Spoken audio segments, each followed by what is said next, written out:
우리에게 주시는 하나님의 말씀은 마태복음 27장 1절부터 44절까지 말씀입니다. 마태복음 27장 1절부터 44절까지 말씀입니다.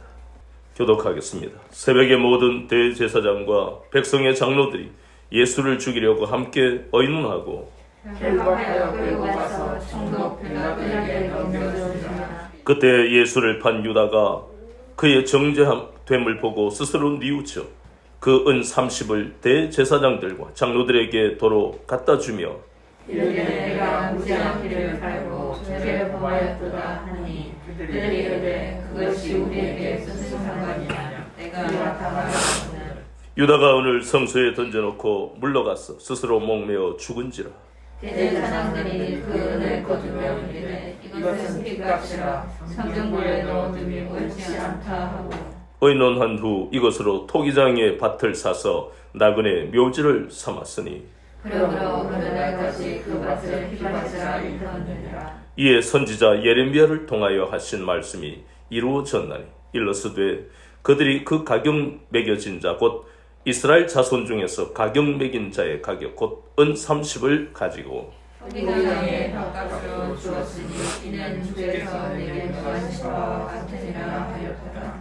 예수께서 총독 앞에 섰으며 총독이 물어 이르되 내가 유대인의 왕이냐. 예수께서 대답하시되 내 말이 옳도다 하시고 대제사장들과 장로들에게 고발을 당하되 아무 대답도 아니하시는지라. 이에 빌라도가 이르되 그들이 너를 쳐서 얼마나 많은 것으로 증언하는지 듣지 못하느냐 하되 한마디도 대답하지 아니하시니 총독이 크게 놀라워하더라. 명절이 되면 총독이 무리의 청은대로 죄수한 사람을 놓아주는 전례가 있더니 그때 바라바라 하는 유명한 죄수가 있는데 그들이 모였을 때에 빌라도가 물어 이르되 너희는 내가 누구를 너희에게 놓아주기를 원하느냐 바라바냐 그리스도라 하는 예수냐 하니 이는 그가 그들의 시기로 예수를 넘겨주는 줄 아니더라. 총독이 재판석에 앉았을 때에 그의 아내가 사람을 보내어 이르되 저 옳은 사람에게 아무 상관도 하지 마옵소서. 오늘 꿈에 내가 그 사람으로 인하여 애를 많이 태웠나이다 하더라. 대제사장들과 장로들이 무리를 모아서 바라바라를 달라 하게 하고 예수를 죽이자. 총독이 대답하여 이르되 둘 중의 누구를 너희에게 놓아주기를 원하느냐. 이르되 바라보로소이다. 빌라도가 이르되 그러면 그리스도라 하는 예수를 내가 어떻게 하랴. 그들이 다 이르되 십자가에 못 박혀야 하겠나이다. 빌라도가 이르되 어찌미냐 무슨 악한 일을 하였느냐. 그들이 더욱 소리질러 이르되 십자가에 못 박혀야 하겠나이다 하는지라. 빌라도가 아무 상관도 없이 물론 밀란이 가려는 것을 보고 물을 가져다가 무리 앞에서 손을 씻으며 이르되 이 사람의 피에 대하여 나는 무죄하니 너희가 당하라. 백성이 다 대답하여 이르되 그 피를 우리와 우리 자손에게 돌릴지어다 하거늘. 이에 바라바는 그들에게 놓아주고 예수는 채찍질하고 십자가에 못 박히게 넘겨주니라. 이에 총독의 군병들이 예수를 때리고 관정 안으로 들어가서 온 군대를 그에게로 모으고 그의 옷을 벗기고 흉포를 입히며 가시관을 엮어 그 머리에 씌우고 갈대를 그 오른손에 들리고 그 앞에서 무릎을 꿇고 희롱하여 이르되 유대인의 왕이여 평안할지어다 하며 그에게 침뱉고 갈대를 빼앗아 그의 머리를 치더라. 희롱을 당한 후 홍포를 벗기고 도로 그의 옷을 입혀 십자가에 못 박으려고 끌고 나가니라. 나가다가 시몬이라는 유명한 제사를 만나매 그에게 예수의 십자가를 억지로 지용하게 하였더라. 골고다 즉 해골의 곳이라는 곳에 이르러 술에 탄 포도주를 예수께 주어 마시게 하려 하였더니 예수께서 맛보시고 마시고자 하지 아니하시더라. 그들이 예수를 십자가에 못 박은 후에 그 옷을 제비 뽑아 나누고 거기 앉아 지키더라. 그 머리 위에 이는 유대인의 왕 예수라 쓴 죄패를 붙였더라. 이때 예수와 함께 강도들이 십자가에 못 박히니 하나는 하늘에 하나는 좌편에 있더라. 지나가는 자들은 자기 머리를 흔들며 예수를 모욕하여 이르되 성전을 헐고 사흘에 죽는 자여 내가 만일 하나님의 아들이거든 자기를 구원하고 십자가에서 내려오라 하며 그와 같이 대제사장들도 서기관들과 장로들과 함께 희롱하여 이르되 그가 나만 구원하였으되 자기는 구원할 수 없도다. 그가 이스라엘의 왕이로다. 지금 십자가에서 내려올지어다. 그리하면 우리가 믿겠노라. 그가 하나님을 신뢰하니 하나님이 원하시면 이제 그를 구원하실지라. 그의 말이 나는 하나님의 아들이라 하였도다 하며 함께 십자가에 못 박힌 강도들도 이와 같이 욕하더라. 아멘. 오늘은 마태복음 27장 1절부터 44절까지의 본문을 통해 십자가의 길만이 생명의 길 하는 제목으로 같이 은혜를 받겠습니다. 지난 시간에 우리는 예수님이 대적들의 그러한 여러 가지 핍박 속에서도 그 현실과 타협하지 않으시고 뭐라고 선언하셨습니까? 나는 누구라고요? 하나님의 아들 그리스도다. 이것이 바로 우리가 선언하고 선포해야 하는 것이라고 같이 우리가 말씀을 나눴잖아요. 우리는 누군데요? 우리는 그리스도의 사람들이니까 그리스도인이라고 하는 겁니다. 그리고 하나님의 자녀인 것입니다. 이 선언을 해야 하는 이유는 이 세상은 자기 자존감이나 정체성이 불분명한 사람들밖에 없어요. 어떤 사람은 물질이 많으면 나는 부잣집의 아들인가 딸인가, 권력이 있으면 나는 권력을 가졌으니까 내 마음대로 하는 거지. 이렇게 사람들은 정체성이 불분명하니까 윤리도덕에 대한 개념도 없는 것이 이기적으로 살아가는 것입니다. 그러나 그리스도인은 그렇지 않습니다. 예수 그리스도께서 걸어가신 그 길을 가는 사람들이 바로 그리스도인이요 하나님의 자녀, 세상과 구별하셔서 자녀 삼아주신 하나님의 뜻대로 사는 것이 우리의 정체성이라는 것입니다. 그래서 이거는 단순한 선언이 아니에요. 앞으로 제자들이 그리고 우리가 걸어갈 길에 만나는 그 환난과 핍박 속에서도 예수님을 믿음의 본으로 삼아 가라는 선언이고, 그리고 이 선언으로 말미암아 능력 있는 삶을 살게 하시겠다는 약속이기 때문입니다. 그래서 예수님은 이 선언을 많은 사람 앞에 하시면서 십자가의 길을 피하지 아니하시고 그 길을 걸어가신 것입니다. 그런데 오늘 우리가 읽어본 이 본문의 내용을 보면 그렇지 않은 사람들의 이야기밖에 없다는 것입니다. 그렇지 않은 길을 걸어가는 것은 우리가 학창시절에 배웠던 인생이 뭐였지요? 인생에는 여러 갈래의 길이 있습니다. 이렇게 가르친 거예요, 선생님들이. 이 길로 가도 가치가 있고 저 길로 가도 가치가 있습니다. 직업에는 귀천이 없습니다. 이런 이야기들만 들으면서 그래, 인생에는 여러 갈래의 길이 있어. 저 사람이 가는 것만 성공의 길이 아니라 또 다른 길이 있을 거야. 대학을 안 나와도 돈 많이 벌면 되지. 이래서 이 연예인이나 스포츠맨들이 인기가 있고 또 요즘은 유튜버들이 인기가 있잖아요. 왜냐하면 인생에 다양한 길이 있으니까.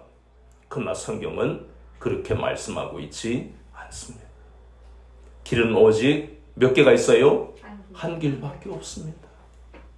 우리가 속았다는 것이에요. 잘못 배웠다는 것입니다. 한 길밖에 없다는 것을 받아들이고 깨달으면 다양한 삶은 하나님이 인도하시는 거예요. 우리 거꾸로 배웠잖아요. 그 길을 인도하시는 분이 분명히 있는데도 불구하고 우리의 의지와 노력과 그리고 흔히 말하는 백으로 살아가는 인생인 줄 알았어요.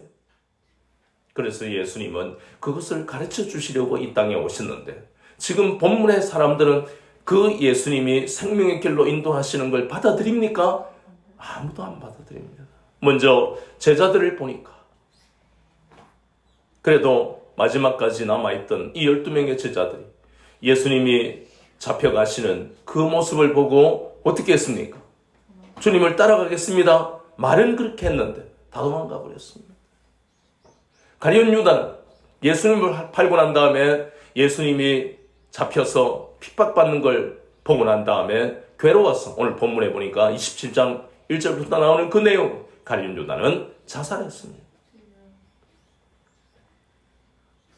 이 사람들은 잘못된 길을 선택한 것입니다.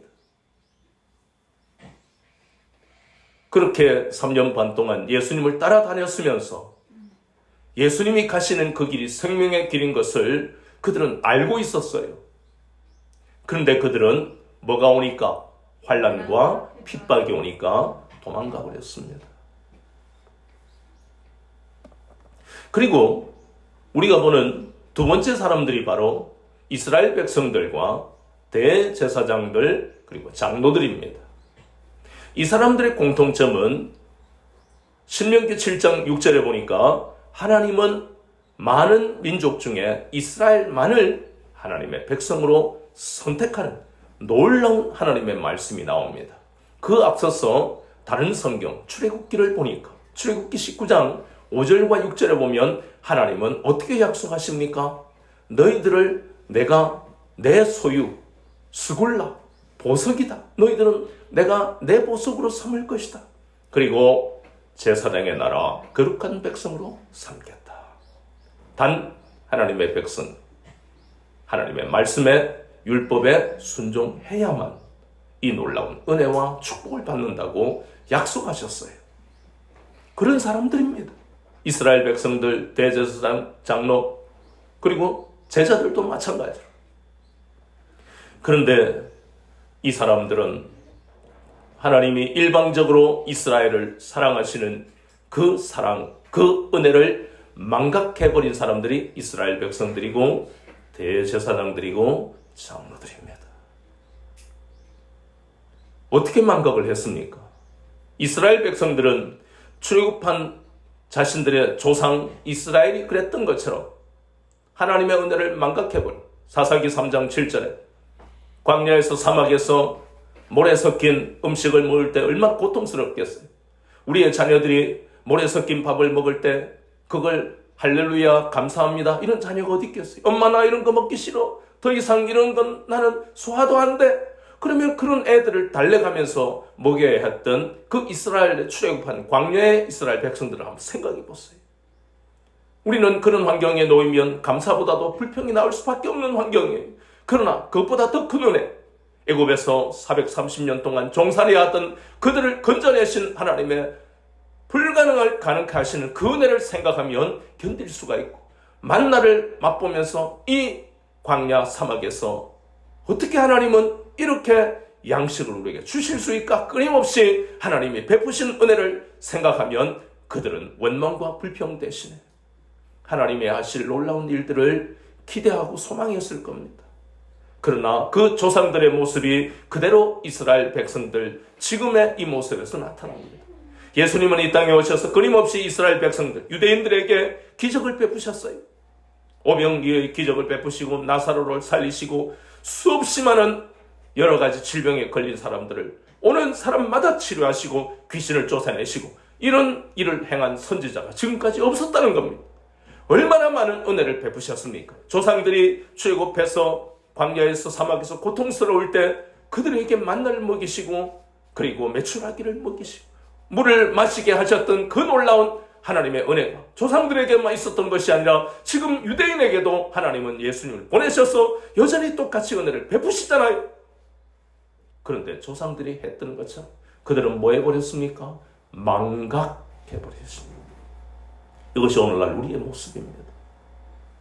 이스라엘 조상들이 은혜를 망각했을 때는 우리는 출애굽기 14장과 14장에서 17장을 보면서 어이구 맨날 입만 열면 불평하네, 그 은혜도 없는 사람들이라고 바라봤던 그 모습이 내 모습이더라는 겁니다. 유대인의 모습이 내 모습이더라는 겁니다. 하나님의 일방적인 사랑을 감사하지도 않고 기억하지도 않은 결과 입만 열면 불평하고 이 로마의 식민지로서 또 살아가는데 예수님이 우리를 건져주실 줄 알았는데 그냥 십자가에 달리네, 저 가짜야, 십자가에 못 박아, 이런 말들은 유대인이 처음 꺼낸 것이 아니라 출애굽한 이스라엘 백성들이 입만 열면 하나님을 원망하고 모세를 원망했던 그 모습이 그대로 이 장면에 똑같이 있더라. 그것이 인간의 모습입니다. 어려울 때는 하나님을 찾다가 해결되면 하나님을 떠나버리는 것이 인간의 죄악된 모습. 그것이 오늘 그대로 나타나는 거예요. 대제사장은 아무나 되는 게 아니에요. 그리고 우리가 레위기를 보았을 때 대제사장의 자리가 얼마나 영광스러운 자리인데 하나님을 독대하는 거예요. 1년에 하루. 얼마나 거룩한 자리에 백성을 대표하는 그 영광스러운 자리에 대제사장들입니다. 그런데 이제는 타락해서 모든 권력을 쥐고 그리고 부패의 원인이 되는 그 사람들, 장로들, 그 하나님의 일방적인 사랑을 감사하지도 않으니까 결국은 그들은 영적으로 문제가 생기는 겁니다.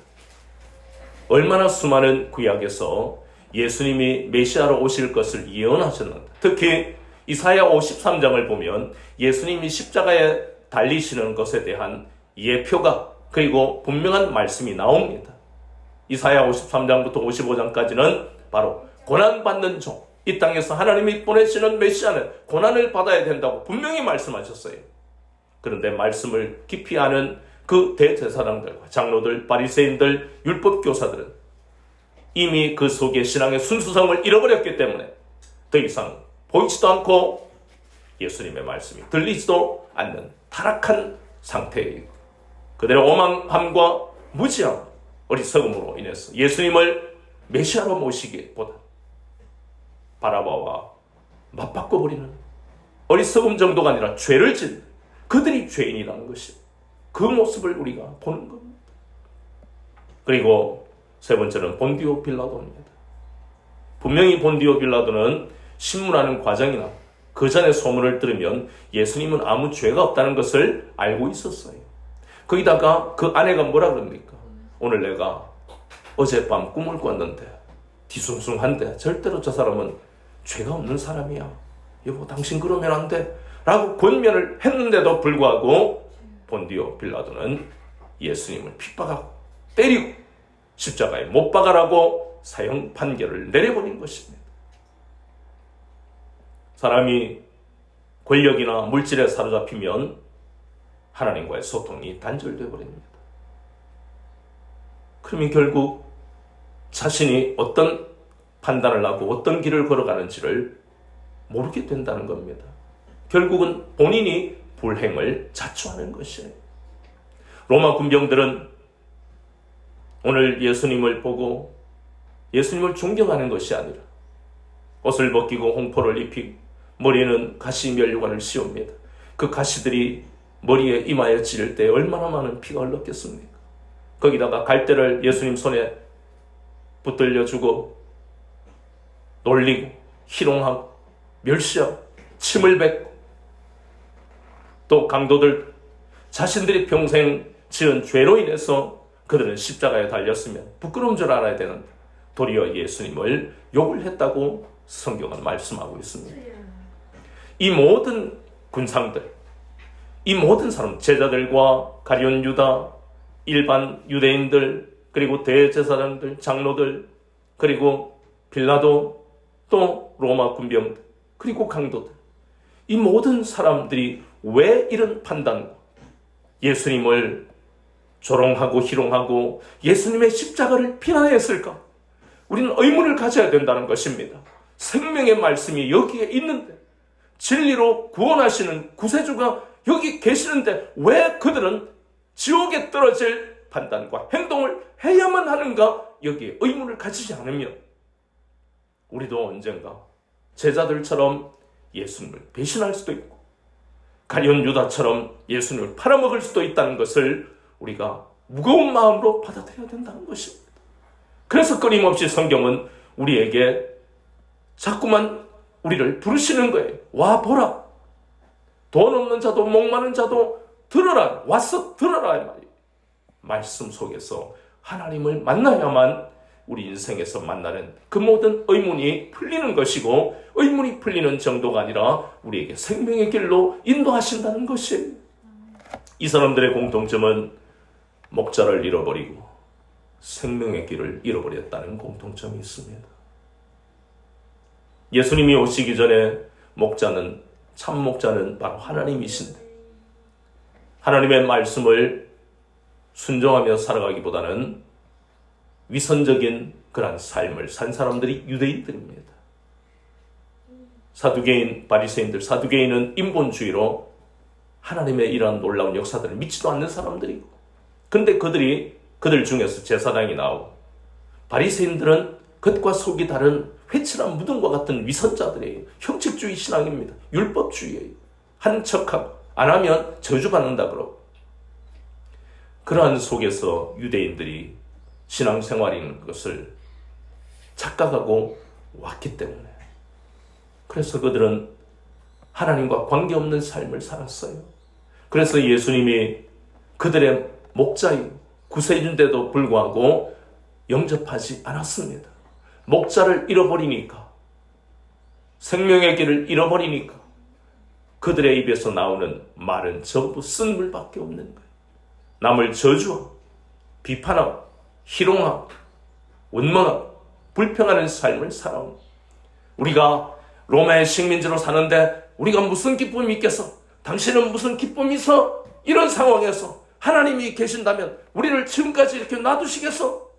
유대인의 집집마다 감사보다도 원망과 불평밖에 없었을 겁니다.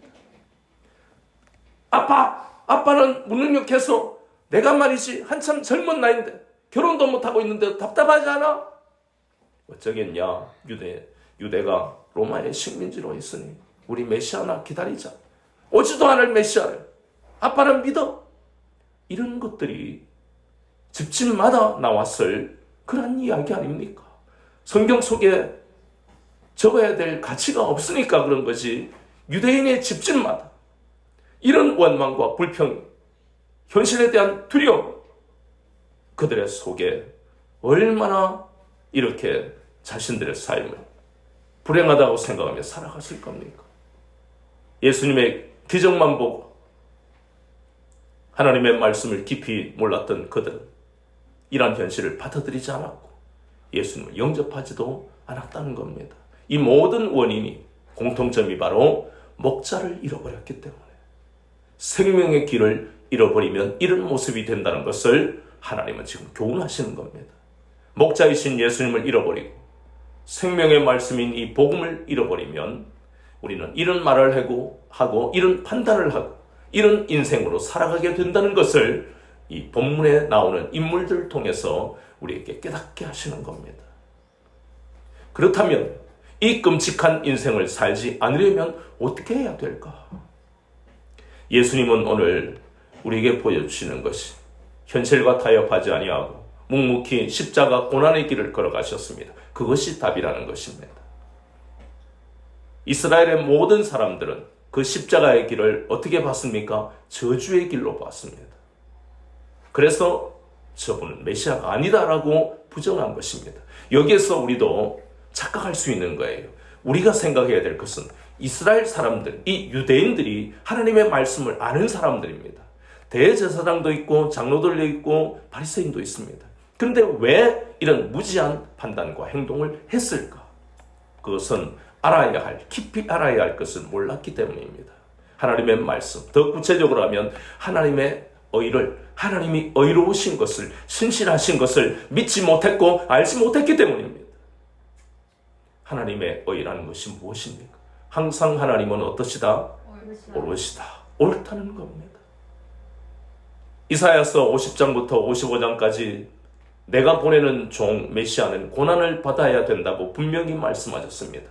분명히 이사야서에 적혀 있습니다. 그런데 많은 이스라엘의 지도자들과 일반 백성들은 그 사실을 받아들였습니까? 안 받아들였습니다. 이것이 원인이 되었던 것입니다. 오늘 우리도 마찬가지입니다. 하나님은 반드시 믿음으로 기도하면 반드시 하나님이 우리의 기도를 들어주시고 우리를 기가 막힌 웅덩이에서 건져주신다라고 약속하셨어요. 그런데 믿지 않으면 내가 알 수 있는 모든 방법으로 그 환경을 헤쳐나가는 것, 얼마나 어리석은 겁니까? 이스라엘 백성들, 오늘 본문에 보이는 이 유형들이 결국은 우리의 모습이 될 수도 있어요. 변화하지 않는 로마의 식민지, 그 식민지에서 해결할 방법이 없잖아요. 그러니 오직 그들의 마음속에 오시는 메시아는 어떤 메시아? 영혼을 살리는 메시아가 아니라 로마의 식민지로부터 건져주시는 정치적인 메시아. 성경과 관계없이 자기들이 그렇게 판단해버리는 것이에요. 신앙의 가장 무서운 점이 이것입니다. 그래서 이단으로 넘어가는 것이에요. 고난은 받기 싫고 고난의 십자가는 싫고 하나님의 영광을 바라보고 우리 집안이 잘 돼야 되고 가문이 윗대는 잘 됐는데 우리 자식 때 돼서 왜 이렇게 교회를 다니고 11조를 하고 새벽 기도를 드리는데 왜 이렇게 일이 안 풀려? 그러면 자기식으로 성경을 봐. 기복적인 생각만 하고 기도하고 신앙생활을 하는 거예요. 이 사람들하고 똑같은 원인이 거기에 있습니다. 주어진 하나님의 말씀을 그대로 받아들이지 않으면 위험한 인생을, 불행한 인생을 살게 되는 것입니다. 하나님의 의가 나타난, 하나님은 항상 오르신데 그 의가, 오르신 하나님의 의가 나타난 것이 바로 뭐예요? 십자가다. 주 예수 그리스도의 십자가에 하나님의 의가 나타났다고 로마서 3장 25절 26절 말씀에 예수님을 희생제물로 우리 죄에 대하여 하나님과 단절된 그 모든 원인이 되는 죄에 대하여 제물 되시려고 희생제물이 되시고 화목제물이 되시게 하기 위해 하나님은 예수님을 이 땅에 보내셨다. 그것이 하나님의 의입니다. 내가 받아들이기 싫든 좋든 우리와 관계없이 그것이 하나님의 의라는 것이에요. 그 의를 받아들이는 사람은 인생이 절대로 불행해지지 않습니다. 지금 현재 아무것도 가지지 못했다 할지라도 영원히 이 땅에 사는 동안 불행한 인생을 살지 않게 하시는 겁니다. 왜냐하면 하나님이 오르신 것을 믿는 사람에게만 하나님은 특별히 그 인생을 간섭하시고 도우시기 때문입니다. 이것이 성경의 비밀입니다. 그 십자가를 통해서 하나님은 그 십자가의 길이 우리에게 생명의 길임을 깨닫게 하시는 겁니다. 누구나 십자가는 지기 싫어요. 남에게 비난받고 남에게 조롱받고 남에게 희롱당하고 그 좋아하는 사람이 어디 있습니까? 직장 생활할 때 그런 상황이 있으면 그냥 이 직장 때려치우고 싶은 거예요. 내가 배울 만큼 배우고 나는 가진 것이 많은 사람인데 내가 이런 멸시를 당하려고 이 직장에 왔어? 다른 직장 없겠어? 에이 그만둬. 그것은 십자가의 길을 가는 사람이 아닙니다. 십자가의 길은 예수님이 걸어가셨던 진리를 위해, 그 진리는 무엇입니까? 하나님의 뜻에 순종하며 하나님의 뜻을 이루기 위해. 하나님의 뜻이 무엇입니까? 로마서 6장 10절 우리 죄에 대하여 단번에 제물 대시는 그것이 하나님의 뜻인데 그것을 순종하기 위해 묵묵히 다른 사람이 저게 무슨 메시아야, 제자들도 떠나고 모든 사람이 비난하는데도 불구하고 묵묵히 도살당할 양처럼 걸어가신 그 길이 바로 생명의 길이라는 것입니다. 남이 비난하든 말든 희롱하든 말든 저와 여러분이 가고 있는 이 길이 생명의 길입니다. 반드시 그 길을 가는 도중에 하나님은 영광을 때때로 보게 하시고 또 그 길을 걸어가게 하시고 시편 84편에 나오는 주께 힘을 얻고 그 마음에 시온의 대로가 있는 자들에게는 뭘 통과한다고요? 눈물 골짜기를 통과하는, 눈물 골짜기가 바로 십자가의 길입니다. 그러나 그 길을 통과할 동안에 뭐가 있다고요? 하나님은 많은 샘을 우리에게 주십니다. 많은 샘. 포기하고 있었는데 나도 모르는 사람이 나에게 도움을 주고 길이 열리고 나라는 정부는 여러 가지 어려운 이야기만 하는데도 불구하고 예수 그리스도를 믿는 하나님의 의가 반드시 이루어질 것을 믿는 사람들에게는 기가 막힌 웅덩이와 수렁에서 건져주시고 하나님의 영광을 맛보게 하시는 이것이 오묘하고 놀라운 기독교의 신비라는 것입니다. 어느 시대이든 믿음을 가지고 하나님의 의가 나타난 십자가를 붙든 사람에게는 항상 생명의 길이 열려있다는 것입니다. 그래서 예수님은 마태복음 7장 13절에서 14절 넓은 길로 가는 사람은 많지만 좁은 길로 가는 사람은 별로 없다. 그런데 그 좁은 길이 바로 십자가의 길이, 십자가의 길만이 생명의 길이라는 것입니다. 출애굽한 이스라엘 백성들이 광야에서 하나님이 주신 그 만나를 박한 식물이라고 우리가 맨날 이 만나만 먹고 지겨워 죽겠어 이렇게 원망했다가 하나님은 불뱀을 그들에게 보내셨어요. 많은 백성들이 죽었습니다. 그때 모세에게 애원하니까 하나님은 놋뱀을 만들게 하셨고 그것이 바로 민수기에 나오잖아요.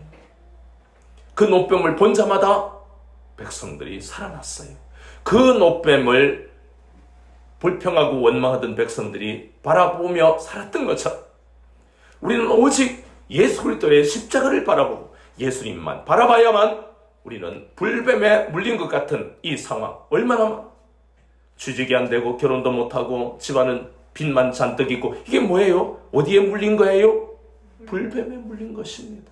이 세상에 물린 것이에요.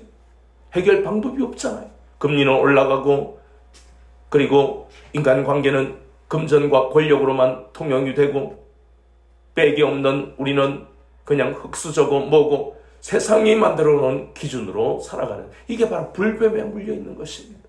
그런데 세상 방법으로 해결하려고 해서는 결국은 불뱀에 물려서 죽는 것처럼 우리는 망할 수밖에 없습니다. 그럴 때일수록 노뱀을 바라보았던 이스라엘 백성들처럼 주 예수 그리스도를 바라볼 때 기가 막힌 방법으로, 오묘한 방법으로 우리를 살리시고 우리를 인도하신다는 것을 깨달아야 된다는 것입니다. 아멘. 잘못된 길을 걸어갔던 가룟 유다, 그리고 우리가 사도신경 할 때마다 영원히 저주받는 본디오 빌라도, 이러한 사람들처럼 잘못된 선택을 할 것이 아니라 오직 예수 그리스도의 십자가만 붙들고 예수님이 가신 그 길을 걸어가는 것만이 생명의 길로 가는 것임을 굳게 믿고 걸어갈 때에 아멘. 하나님은 가는 동안 언제라도 영광을 우리에게 나타내신다는 것입니다. 아멘. 세상에 매여서 세상이라는 불뱀에 물려서 고통스럽게 살아가는 어리석은 삶을 사는 것이 아니라 오직 십자가의 길만이 생명의 길임을 굳게 믿고 가는 여러분들이 되어서 이 땅에 살면서도 남들은 죽겠다고 하는데도 오묘하게 도우시는 하나님의 놀라우신 은혜를, 축복을 누리며 하나님이 맡기신 사명을 감당하며 사는 여러분 되시기를 주 예수 그리스도 이름으로 축원합니다.